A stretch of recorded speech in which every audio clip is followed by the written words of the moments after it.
అమెరికాలో ప్రస్తుత రాజకీయాల నేపథ్యంలో విద్యా విధానాలు విద్యా అవకాశాలపై చర్చించడానికి ప్రఖ్యాత అమెరికా విశ్వవిద్యాలయం న్యూ మెక్సికన్ స్టేట్ యూనివర్సిటీ అధికార ప్రతినిధులు డాక్టర్ కార్నెల్ మెన్కింగ్ తో పాటు ఇంజనీరింగ్ విభాగం అధిపతి డాక్టర్ లక్ష్మీనారాయణ రెడ్డి ఈటీవీ స్టూడియోలో ఉన్నారు. ఇప్పుడు వారి సలహాలు సూచనలు తెలుసుకుందాం. నమస్కారం. ప్రస్తుత రాజకీయ నేపథ్యంలో అమెరికాలో విద్యా విధానాలు విద్యా అవకాశాలపై చర్చించడానికి అమెరికా ప్రఖ్యాత యూనివర్సిటీ న్యూ మెక్సికన్ యూనివర్సిటీ విశ్వవిద్యాలయ ప్రతినిధులైన డాక్టర్ కార్నెల్ మెన్కింగ్, తెలుగువారు లక్ష్మీనారాయణ రెడ్డి గారు మనతో ఉన్నారు. ప్రస్తుత అమెరికా విద్యా విధానం మీరు ఎలా చూస్తారు? ప్రస్తుతంగా విద్యా విధానంలో ముఖ్యంగా మనకి కావాల్సిన మార్పులు ఏంటంటే ఒక సింగిల్ ట్రాక్ మీద కాకుండా కొంచెం డైవర్సిఫైగా మనం స్కిల్స్ని చూసుకుంటూ ఉండాలి. ఎలా అంటే ఒక ఇంజనీరింగ్ ఒకటే కాకుండా మిగిలిన కమ్యూనికేషన్ స్కిల్స్ కానీ, ఆంటర్‌ప్రెన్యూరియల్ స్కిల్స్ కానీ, మేనేజ్మెంట్ స్కిల్స్ కానీ ఇవి ఉండేలా చూసుకోవాలి. అది ప్రస్తుతంలో మనకు కావాల్సిన విద్యా విధానంలో రావాల్సిన మార్పులు. Sir Cornell sir, actual there is no doubt that American universities consistently featuring in top ratings in the world. How do you rate this actually? How do you see that? I think that the distinguishing characteristic of American education, because you're right, American education is valued around the world. The world still pretty much wants to come to the United States to study, and I have worked in other countries as well as the United States, and the single distinguishing characteristic that I have come to believe about American education is our value on critical thinking. Critical thinking is extremely important in our system. We have most American higher education is based on the liberal arts. The liberal arts curriculum argues that to be a balanced professional, you need a little bit of everything. You need to be able to speak about the arts, about the humanities, about the sciences, all the while thinking critically about your place in the world. So in American classrooms, for example, students are expected to interact with the teacher. It's an expectation. You're free to question the teacher. In fact, you're encouraged to, if you don't understand, we're told from a very young age, if you don't understand, ask a question. And the teacher is engaged in a dialogue with the student from a very, very young age. I know from having worked outside of the United States that this is not always the case. In many cultures, the teacher is, we say, on a pedestal. The teacher is not a person that you question. You just listen and respect the teacher. And a lot of times I think people from other countries, they come to the United States and they misinterpret that as disrespecting the teacher. The American teacher does not perceive that as disrespect. The American teacher perceives that as a student that is engaged in the conversation, which is, as I was saying, very valuable to us. That we're expected to ask questions and understand and think from different perspectives. And that is a core characteristic of all American higher education. And it's something that I think international students struggle with. They especially Eastern cultures, they come, they think they should be quiet, listen, defer to the teacher in all cases. And the teacher is expecting the student to engage, even go see them in their office after class. Go and ask questions and have a conversation, and that's a big part of our educational culture. And I think, to go back to your question, I think that is what distinguishes American education and creates in many Americans the kind of innovators that create products like Apple and Microsoft. Because their imagination is engaged in applying their skills. They're not just applying the technical skills. They're being creative. It's almost like an art to them. And that's the liberal arts education. Sir Lakshmi garu, Takshashila Nalanda లాంటి యూనివర్సిటీస్లు శతాబ్దాల కిందటే మన దగ్గర చాలా ప్రఖ్యాతిగాంచినాయి. So అటువంటి విద్యా విధానము రాను శతాబ్దాల తర్వాత ప్రత్యేకంగా చెప్పాలంటే సాంకేతిక రంగంలో కానీ శాస్త్రీయ రంగాలలో వెనుకబడి ఉంది. ప్రపంచంలో ఉన్న వెస్టర్న్ కంట్రీస్ అంటే పాశ్చాత్య దేశాలలో ఉన్న యూనివర్సిటీస్ మాత్రమే ముందుకు పోతున్నాయి. దీని వెనకాల కారణం ఏమంటారు? తక్షశిల, నలంద ఇలాంటి యూనివర్సిటీస్లో ఒకప్పుడు బాగా తాత్వికంగా చాలా అడ్వాన్స్డ్ సొసైటీస్ మన దేశంలో ఉన్నాయి. అవి అప్పట్లో ఏంటంటే ఒక abstract thinking, philosophical thinking, in fact almost మెటాఫిజికల్గా ఆలోచించడం మన వాళ్ళకి వెనతో పోచిన విద్య అది అప్పట్లో చాలా రాణించింది. ఆ తర్వాత ఇండస్ట్రియల్ రెవల్యూషన్ జరిగిన తర్వాత ఈ టెక్నికల్గా రంగంలో కొంచెం ప్రాక్టికాలిటీ అవసరమైంది. ప్రాక్టికాలిటీ, క్రియేటివిటీ, ఇమాజినేటివ్ థింకింగ్ ఇవి చాలా ముఖ్యమయ్యాయి.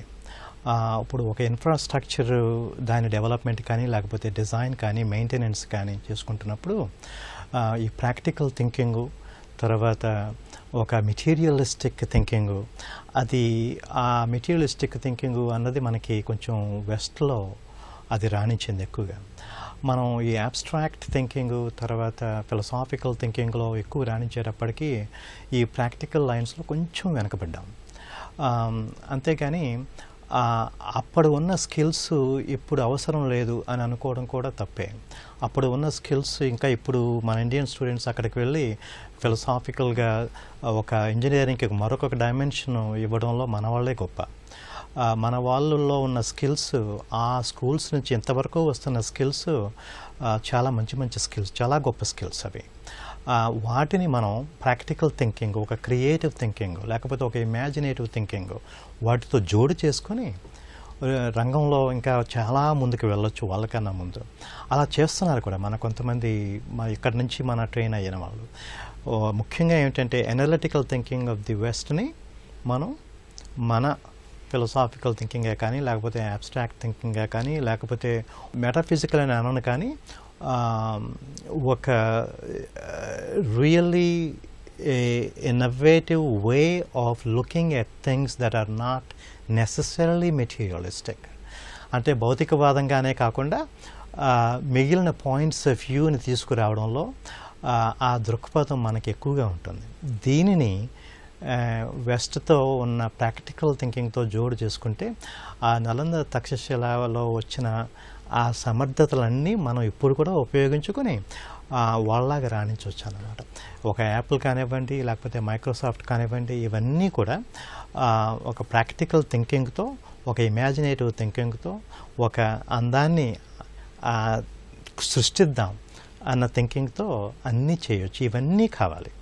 కాకపోతే కొన్ని విషయాల్లో కొంతకాలంలో వెనకబడ్డాము. That does not mean that we cannot catch up with the west.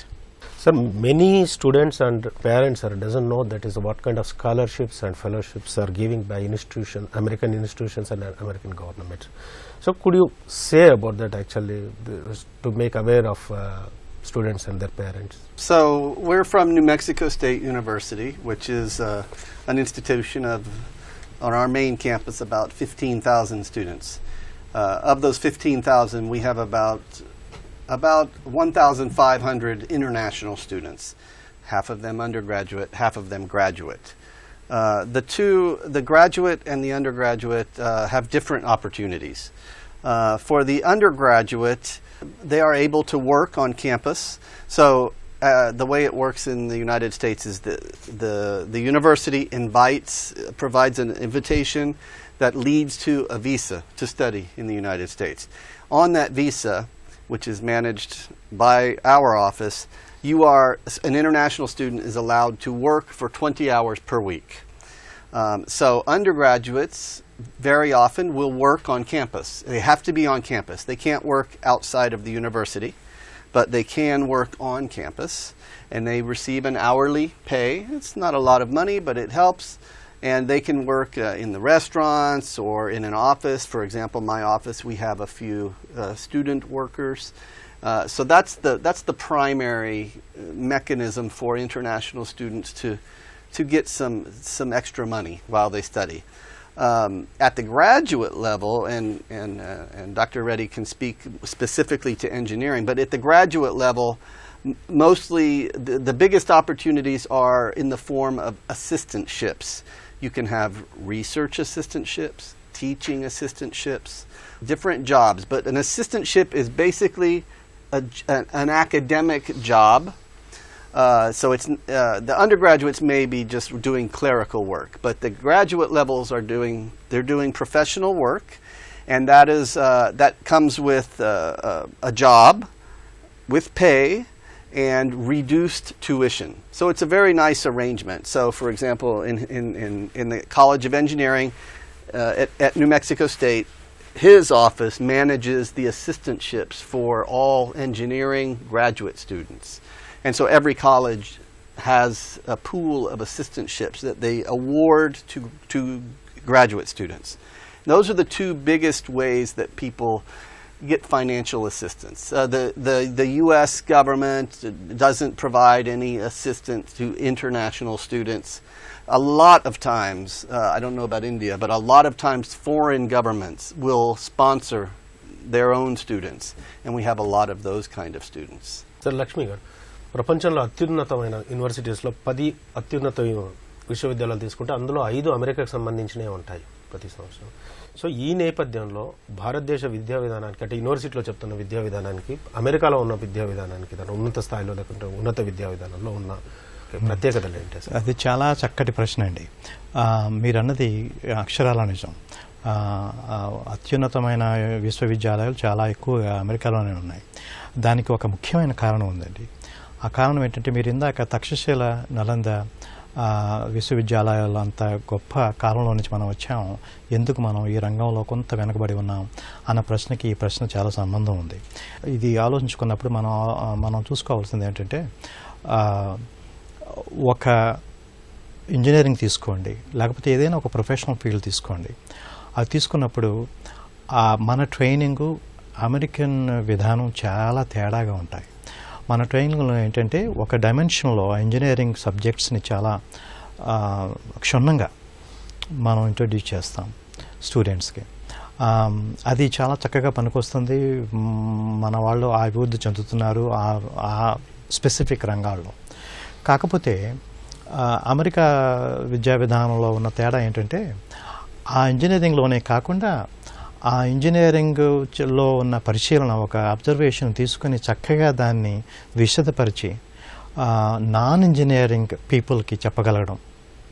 Non engineering పీపుల్కి చెప్పగలడమే కాకుండా ఒక ఆర్కిటెక్ట్తో మాట్లాడగలిగి, లేకపోతే ఒక ప్రోడక్ట్ డిజైనర్తో మాట్లాడగలిగి దానికి ఒక రూపకల్పన చేయటం, దానికి ఒక అందాన్ని సమకూర్చడం, దానికి ఒక ఆంటర్ప్రెన్యూరియల్షిప్తో దానికి ఒక బిజినెస్ వెంచర్ కింద దాన్ని తయారు చేయడం, దాన్ని మలచగలడం, ఇవన్నీ కూడా నేర్పుతారు. అందుకని చెప్పేసి అమెరికా విద్యా విధానం కొంత బ్రాడ్ బేస్డ్ విద్యా విధానం కింద ఉంటుంది మన భారతీయ విద్యా విధానం కన్నా. అందుకని అక్కడ ఇక్కడ డైమెన్షనే కాకుండా అక్కడ ఈ మిగిలిన డైమెన్షన్స్లో ఒక కమ్యూనికేషన్ స్కిల్స్ కానివ్వండి, లేకపోతే ఇప్పుడు ఒక ఇంజనీరింగ్ ఐడియాని తీసుకుని ఒక లాయర్ కానీ, లేకపోతే ఒక బిజినెస్ మ్యాన్ కానీ, లేకపోతే ఒక పాలిటీషియన్ కానీ చెప్పగలడంలో అమెరికాలో విద్యా విధానం బాగా పనికొస్తుంది. ఎందుకంటే వాళ్ళు దానికి ఎక్కువ ప్రాముఖ్యత ఇస్తారు. ఒక ఇంజనీరింగ్లో ఒక ప్రాముఖ్యత చెందడమే కాకుండా దాన్ని ఎలా కమ్యూనిటీ రెలవెన్స్ తీసుకొచ్చి దానికి ఒక రూపకల్పన చేయడం ఎలా అన్నది అమెరికా విద్యా విధానంలో ఉన్న ముఖ్యమైన విశేషం. అది మనకి కొంచెం లోపించింది ఈ మధ్య. అందుకని మన స్టూడెంట్స్ అక్కడికి వచ్చినప్పుడు ఇలాంటి విషయాల్లో కొంత ఇబ్బంది పడతారు. పబ్లిక్ స్పీకింగ్ స్కిల్స్ చాలా వరకు మనకి లేవు. ఎందుకంటే మనకి చిన్నప్పటి నుంచి మనకి ఇచ్చే ప్రాధాన్యత అంత తక్కువ. సో అక్కడికి వచ్చి ఇంజనీరింగ్లో ఎంత గొప్పగా మనం చేసుకున్నా, లేకపోతే ఒక గోల్డ్ మెడల్ సంపాదించుకున్నా, అమెరికా విద్యా విధానంలో కొంచెం అది అంత పనికిరాదు. ఎందుకంటే దానికి తోడు పక్కన ఈ మిగిలిన సమర్థతలు కూడా ఉండాలి.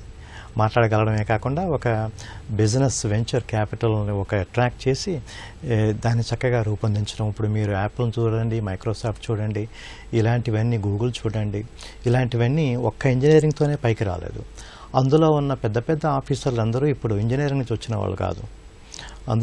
అందులో ఉన్న వారంతా ఇప్పుడు ఒక సోషియాలజిస్ట్ కానీ, లేకపోతే ఆర్కియాలజిస్ట్ కానీ, లేకపోతే ఆంథ్రోపాలజిస్ట్ కానీ వీళ్ళందరూ ఉంటారు.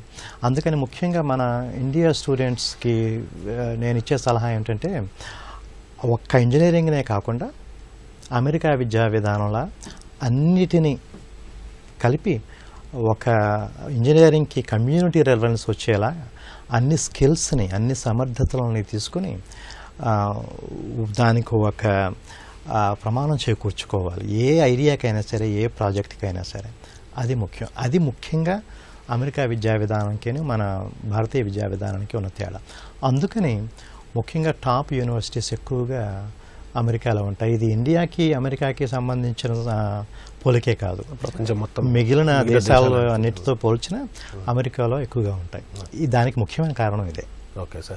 Sir, Colonel, sir, in state of confusion to find a top university, how to find a top university in America? Yeah, absolutely. So, first of all, I'll give you New Mexico State University as an example. So, New Mexico, it's a state. It's not Mexico. It's a state between Texas and Arizona, an American state with that's not very well known. So, how can you make the case that a major university, but an unknown university in a place like New Mexico is of good quality, or in Iowa, or in Nebraska, or someplace other than California or Boston, which is everybody knows those. So in the United States, we have a system of accreditation that guarantees quality. It is a very serious part of American higher education, and it really doesn't matter if you are going to a major state university in the United States. You can be confident that the university maintains a very strict standard of quality. And this is true of small state universities, big state universities. We are all accredited in a very rigorous process. So first of all, I would argue that you can be confident in most in all state universities in the United States. Now, the next question is, okay, all of them are good quality, but what distinguishes them? And different universities have different qualities, different strengths. In our case, you have to think about the context. So in our case, we are in a dry state, an arid place in the United States.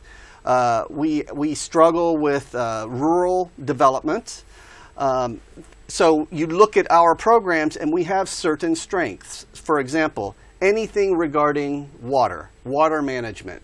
Our university is studying it. Anything regarding dry climates, dry agriculture, energy in a dry environment, all of that, anything that is affected by the environment, we are studying it. Climate change, all of this. So we have particularly strong programs in certain areas. One other thing I'd like to mention is in the United States, there's a category of universities called land-grant universities. In the 1800s, President Abraham Lincoln, during the Civil War, founded a system of universities called the land-grant universities. And basically, at that point in history, the United States was developing and settling the western part of the United States, and part of that strategy was to bring higher education to these undeveloped regions. And so the President of the United States created land-grant universities with a gift of land to all of the states in the United States. And those universities today are really the biggest and best universities, the biggest and strongest universities in the United States. New Mexico State University is the land-grant university for the state of New Mexico. And one other point about land-grant universities. So, as I said, in the 1800s, the mission was to take this, university knowledge to the remote parts of the United States. That mission continues to this day. We have a mission to serve the people of our state, including the rural areas. So we have research projects in every part of the state of New Mexico. We have research stations. We have offices. We call them extension offices that take that knowledge to the region. So the public land-grant universities in the United States have a strong commitment to providing education to the common man. Okay. And that's a very important characteristic of our university, accessibility to higher education. Another thing that people have to be very careful about when they look for a university in the US తెలుగులో is చెప్పండి what is తెలుగులో చెప్పండి. అంటే అక్కడికి వచ్చిన తర్వాత మనకి ఉన్న అవకాశాలు ఏమిటి, ఈ యూనివర్సిటీ ఎటువంటి అవకాశాలు కల్పిస్తుంది మనకి అన్నది ముఖ్యంగా చూసుకోవాలి. ఈ యూనివర్సిటీ ఎంత పెద్దది, అంటే ఇంతమంది స్టూడెంట్స్ క్లాస్ రూమ్లో ఎంతమంది స్టూడెంట్స్ ఉంటారు. ఒక 300-400 స్టూడెంట్స్ ఉంటే నేనేమవుతాను. ఇప్పుడు మంచి మంచి యూనివర్సిటీస్లో క్లాస్ సైజులు తక్కువ ఉంటాయి, అదొకటి చూసుకుంటూ ఉండాలి. మంచి మంచి యూనివర్సిటీస్లో కెరీర్ కౌన్సిలింగ్ అని ఒకటి ఉంటుంది చివరిలో, అంటే జాబ్స్కి ఉద్యోగాలకి అవకాశాలు చూపించడం, అదొకటి చూసుకోవాలి. మంచి మంచి యూనివర్సిటీస్లో ఇప్పుడు నేను ఇందాక చెప్పింది ఒక సర్టెన్ ప్రొఫెషనే కాకుండా, ఇంజనీరింగే కాకుండా మిగిలిన స్కిల్స్, ఇప్పుడు కమ్యూనికేషన్ కానివ్వండి, లేకపోతే ఏమైనా వ్యాపారం చేయడం ఎలాగో తెలుసుకోవడం అన్నది కానివ్వండి, ఇలాంటి అవకాశాలు ఉన్నాయా, నేను ఇంజనీరింగ్ చదువుకుంటూ పక్కపక్కన ఇలాంటి సమర్థతలు నేను రూపొందించుకోవడానికి ఉన్నాయా, అలాంటివి కూడా చూసుకుంటూ ఉండాలి. ఈ యూనివర్సిటీకి వెళ్ళిన వాళ్ళు ఆ పక్కపక్కన ఉన్న ఇండస్ట్రీస్ ఎంత ఇంట్రెస్ట్ చూపిస్తున్నాయి, ఎంతమందికి జాబ్స్ వచ్చినాయి, ఇలాంటివి కూడా చూసుకుంటూ ఉండాలి. ఇలాంటివి చూసుకుంటున్నప్పుడు న్యూ మెక్సికో స్టేట్ యూనివర్సిటీ లాంటి యూనివర్సిటీస్ ఇప్పుడు చుట్టుపక్కల మాకు ఇంజనీరింగ్ ఇండస్ట్రీ చాలా ఉన్నాయి. అక్కడే శాండియా ల్యాబొరేటరీస్ అని, లాస్ ఆలమోస్ ల్యాబొరేటరీస్ అని, డ్రోన్ రీసెర్చ్ అది మా ఇంజనీరింగ్ కాలేజీలో చాలా ఎక్కువ జరుగుతూ ఉంటుంది. ఇలాంటివన్నీ చూసుకుంటూ ఉండాలి. అంతేగాని ముఖ్యంగా ఆ యూనివర్సిటీ పేరు లేకపోతే యుఎస్ న్యూస్ అండ్ వరల్డ్ రిపోర్ట్లో వచ్చిన ర్యాంకింగ్స్ ఇలాంటివి మాత్రమే చూసుకోకుండా మనకి పనికొచ్చేవి, మనం అక్కడ ఆ స్టడీస్ అయిపోయిన తర్వాత ఒక చక్కటి ఉద్యోగం తెచ్చుకోగలమా అన్నది, ఇలాంటివి కొన్ని స్టాటిస్టిక్స్ చూసుకుంటూ ఉండాలి. ఆ క్రమంలో చూస్తే పబ్లిక్ యూనివర్సిటీ యొక్క ప్రాధాన్యత ఏది, అందులో న్యూ మెక్సికన్ స్టేట్ యూనివర్సిటీ యొక్క తప్పకుండా సిగ్నిఫికెన్స్ ఏంటి? తప్పకుండా public university, land grant universities అంటే ఇప్పుడు రాష్ట్రానికి ఒక్కొక్కటి ఉంటుంది. రాష్ట్రానికి ఒక్కొక్క ల్యాండ్ గ్రాంట్ యూనివర్సిటీ చొప్పున అప్పట్లో ఫెడరల్ గవర్నమెంట్ ఇచ్చింది. ఇప్పుడు ఆ ల్యాండ్ గ్రాంట్ యూనివర్సిటీస్కి ల్యాండ్ ఇచ్చిన మూలాన దానికి ఒక ఏజ్, ఇవన్నీ ల్యాండ్ గ్రాంట్ యూనివర్సిటీస్ అన్నీ ఎక్కువగా హిస్టారికల్గా చాలా పాత యూనివర్సిటీస్ అయి ఉంటాయి. ఆ పాత యూనివర్సిటీస్ కావడంతో ల్యాండ్ ఎక్కువ ఉంటుంది, క్లాస్ రూమ్స్ ఎక్కువ, కొంచెం స్పేస్ ఎక్కువగా ఉంటుంది, ల్యాబొరేటరీస్కి ఎక్కువగా స్పేస్ ఉంటుంది, కొంచెం ఫండ్స్ బాగుంటాయి, స్టేట్ గవర్నమెంట్ నుంచి డైరెక్ట్గా ఫండ్స్ వస్తాయి కాబట్టి ట్యూషన్ తక్కువగా ఉంటుంది. ఇప్పుడు న్యూ మెక్సికో యూనివర్సిటీస్కి ఒక ప్రత్యేకత ఉంది. ఆ ప్రత్యేకత ఏంటంటే ఈ ల్యాండ్ గ్రాంట్ యూనివర్సిటీస్ అన్నిటిలోనూ పోలిస్తే న్యూ మెక్సికో స్టేట్ యూనివర్సిటీస్లో ఉన్న ట్యూషన్ తక్కువ, ఇన్ఫ్యాక్ట్ బహు తక్కువ. అది న్యూ మెక్సికో స్టేట్ యూనివర్సిటీలో ఉన్న పెద్ద ప్రత్యేకత.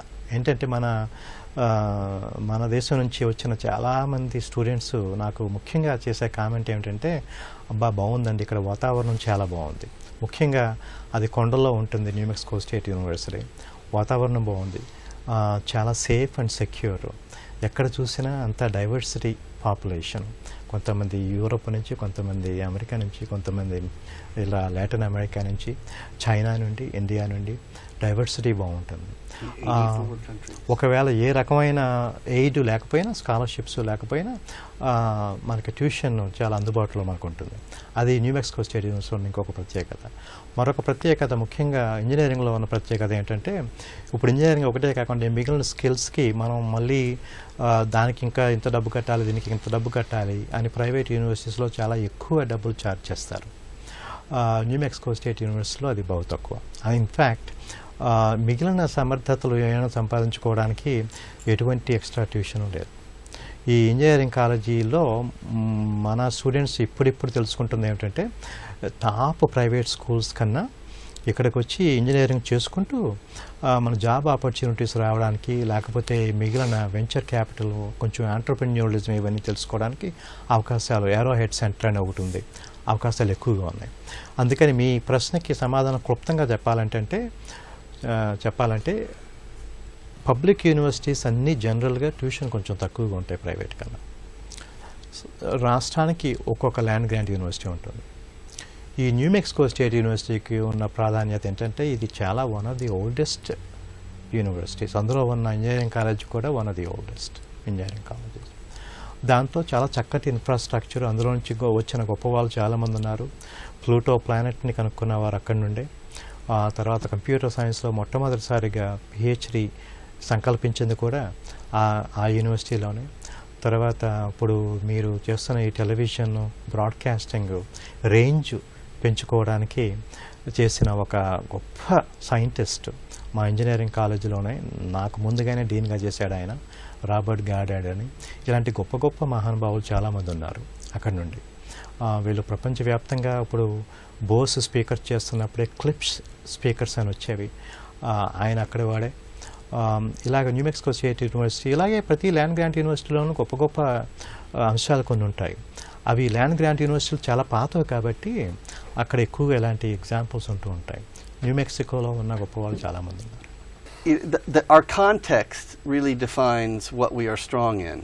So, we've historically, the land grant university was really the two strong disciplines for most land grant universities, and ours included, was agriculture and engineering, because we were developing, the state in the early years. So we maintain a strong agriculture and engineering programs, but we have a number of research areas that are really our core research competencies. One of the, speaking in very broad terms, I already mentioned water, so water management and anything that affects water. Another strong area of ours is energy research, so alternative energy. We do a lot of research in that, and a lot of it is interdisciplinary between agriculture and engineering. So, for example, biofuels. We do a lot of biofuels research, solar research, any kind of alternative energy research. We also are leading the United States in energy management systems. So we have a lot of, energy usage in the United States. Everybody wants to use the electricity during the day, but then at night there's a lot of wasted electricity. So our university is leading the research efforts to see how do you store energy during the night to use during the day and use energy more efficiently. So a lot of energy research in nuclear, everything, all types of energy research. There's a lot of biotechnology and research on diseases, so strong biology programs. And another big one in agriculture is arid lands management. So how do you raise crops and animals in a dry climate? And that is connected to a lot of our research in climate research. So our university, for example, is the lead center for the Western United States for climate research. So our researchers are trying to, they have research stations all over the western part of the United States and into Mexico, and they're taking the data and analyzing it, trying to predict the climate so that we can do agriculture more efficiently. So these are the types of, really broad areas, and they're interdisciplinary. So you have people in biology working with engineers, working with agriculture. Very interesting interdisciplinary research. So it's our geographic location defines a lot of what we do. And one more is defense research. So he mentioned in New Mexico we have a lot of military research. Our university has been heavily involved in that, and so I think you mentioned already drone research. So unmanned aircraft. Our university was one of the first to do research on unmanned aircraft, and we still, to this day, we do a lot of research on drones. Some of it is classified for the government, some of it is not. Sir, in present political scenario in US, what would be the students' admission policy going to be? What is happening in the United States for immigration for the 7 countries that Trump has expressed concern about does not affect India at all. Our admissions our admissions policies, our interest in attracting Indian students, the legality of coming to the United States for Indian students, completely unaffected by what is happening right now with the 7 countries that Trump is targeting for. He calls it extreme vetting. So, we're really watching those 7 countries carefully. But India is not one of those countries. Now, I will say that I acknowledge that the whole world is watching and concerned. What's going? Probably saying to themselves, "What's happening in America? I don't know if I want to come to America anymore." I can assure you that the American higher education community, and I know for sure our university, is as committed as ever to attracting and working with international students. Really, absolutely nothing for Indian students to worry about with regards to procedures. Sir Lakshmi గారు, sir మీ యూనివర్సిటీలో, new Mexican state యూనివర్సిటీలో అక్కడ అవకాశాలు చాలా ఎక్కువ. మన తెలుగు విద్యార్థులు ముఖ్యంగా ఇంజనీరింగ్ రంగంలో బాగా వెల్ ప్రిపేర్డ్గా వస్తారు. Even mediocre students in engineering, ఒక సరాసరి విద్యార్థి అయినా సరే అక్కడికి వచ్చి చాలా చక్కగా రాణించడానికి అవకాశాలు బాగా ఎక్కువగా ఉన్నాయి. ఎందుకంటే ఇక్కడ మన ట్రైనింగ్ చాలా మంచి ట్రైనింగ్. ఇంజనీరింగ్లో ఏ కాలేజీలో మన స్టూడెంట్స్ చదువుకుంటున్నా ఇక్కడ ట్రైనింగ్ మ్యాథమెటిక్స్లో కానీ లేకపోతే ఇంజనీరింగ్ సబ్జెక్ట్స్లో కానీ ట్రైనింగ్ చాలా బాగుంటుంది. ఇక్కడ స్టూడెంట్స్ అక్కడికి వచ్చి మన వాళ్ళకి ఉన్న అవకాశాలు ఎలాంటివి ఉన్నాయంటే, వాళ్ళకి ఉన్న స్కిల్స్, చక్కటి మెమరీ ట్రైనింగ్తో అక్కడికి వచ్చిన వాళ్ళు అక్కడ ఉన్న క్రియేటివ్ ఎడ్యుకేషన్ మాడ్యూల్స్, అంటే ఒక్కొక్క కోర్సు సెమిస్టర్ కోర్సులా ఉంటుంది. ఆ సెమిస్టర్ కోర్సులో చాలా ప్రాక్టికల్గా మనకు ఉన్న థియరటికల్ సబ్జెక్ట్స్ని ప్రాక్టికల్ నాలెడ్జ్ తెచ్చుకోవడానికి అవకాశాలు చాలా ఎక్కువ ఉంటాయి. మన తెలుగు స్టూడెంట్స్ ఎక్కువగా థియరటికల్ కాన్సెప్ట్స్తో వచ్చి ప్రాక్టికల్ ల్యాబొరేటరీ కాన్సెప్ట్స్లో కొంచెం వెనకంజ వేస్తుంటారు. ఎందుకంటే మనకి ఇక్కడ ఇన్ఫ్రాస్ట్రక్చర్ తక్కువ కాబట్టి. అక్కడికి వచ్చిన తర్వాత ఆ ల్యాబొరేటరీ ఆ ఇన్ఫ్రాస్ట్రక్చర్స్తో మన వాళ్ళు కేవలం ఒక డ్రీమ్, నేను సక్సీడ్ కావాలి అన్న డ్రీమ్తో వస్తే చాలండి. అక్కడ అవకాశాలు చాలా ఎక్కువ. మన తెలుగు విద్యార్థులు చాలామంది రాణించిన వాళ్ళు, నేను దాదాపు 30-40 మంది స్టూడెంట్స్ నేను తీసుకెళ్ళాను అక్కడికి, నా స్టూడెంట్స్గా లేకపోతే నా దగ్గర రీసెర్చ్ ప్రాజెక్ట్స్లో పనిచేయడానికి గాను తీసుకెళ్ళాను. అందులో సక్సెస్ స్టోరీసే ఉన్నాయి, కానీ ఫెయిల్ స్టోరీస్ చాలా తక్కువ. అందుకే మన తెలుగు స్టూడెంట్స్కి ఎక్కువ అవకాశాలు అక్కడ ఉన్నాయి. నేను ఎక్కువగా ఎంకరేజ్ చేస్తూ ఉంటాను. ఎందుకంటే మనకి ఇక్కడ ఉన్న స్కిల్ సెట్ని అక్కడికి వచ్చి అక్కడ ప్రాక్టికల్ రంగంలో అక్కడ ఉన్న క్రియేటివ్ సెట్తో జోడించుకుంటే sky is the limit for opportunities. Sir, మన తెలుగు విద్యార్థులకు మీ యూనివర్సిటీలో స్కాలర్షిప్లు, ఫెలోషిప్లు అవకాశం ఎలా ఉంది సార్? తప్పకుండా. అక్కడ 3-4 రకాలుగా ఉంటాయి మన తెలుగు విద్యార్థులకి స్కాలర్షిప్స్. ఎలాంటివంటే ఇందాక డాక్టర్ మెంకింగ్ చెప్పినట్టు, ఒక రకం స్కాలర్షిప్స్ ఎలాంటివంటే, ఒక రీసెర్చ్ ప్రాజెక్ట్ మీద వస్తే ఆ రీసెర్చ్ ప్రాజెక్ట్ పే చేస్తుంది. దాదాపు $1,000 ఏ మంత్ నుండి $1,500 పర్ మంత్ స్టైపెండ్ అని ఇస్తారు. దాన్ని రీసెర్చ్ అసిస్టెంట్షిప్ అంటాం. దానికి గాను స్టూడెంట్ మాకు ఒక ల్యాబొరేటరీలో, రీసెర్చ్ ల్యాబొరేటరీలో మాకు హెల్ప్ చేస్తూ ఉంటాడు. దాన్ని రీసెర్చ్ అసిస్టెంట్షిప్ అంటాం. అది కాకుండా టీచింగ్ అసిస్టెంట్షిప్ అని మరొకటి ఉంటుంది. టీచింగ్ అసిస్టెంట్షిప్ అంటే ఏమిటంటే, ఇక్కడికి వచ్చి స్టూడెంట్స్ మాకు క్లాస్లో టీచింగ్కి కొంచెం అసిస్టెంట్స్, అంటే గ్రేడింగ్ కానీ లేకపోతే ల్యాబొరేటరీలో అసిస్టెంట్స్ కానీ ఇస్తారు. దానికి కూడా $1,000 to $1,500 అలా ఉంటూ ఉంటాయి పర్ మంత్.